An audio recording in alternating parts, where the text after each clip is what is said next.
बुलढाणा शहराला पाणी पुरवठा करणाऱ्या खडकपूर्णा धरणाच्या मुख्य जलवाहिनीला गळती लागल्याने लाखो लिटर पाणी वाया जात आहे। आधीच पाणी टंचाईचा सामना करणाऱ्या शहरासाठी ही बाब चिंतेची ठरत असून नागरिकांमध्ये संताप व्यक्त केला जात आहे।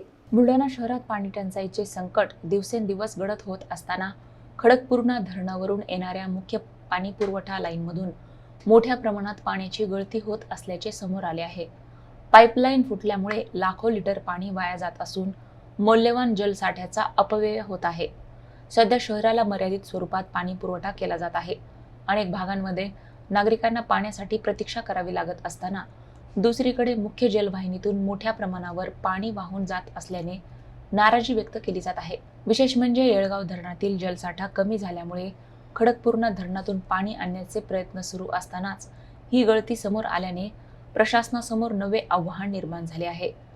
संबंधित विभागाने तातडीने दुरुस्ती करून पाण्याचा अपव्यय थांबवावा अशी मागणी नागरिकांकडून होत आहे।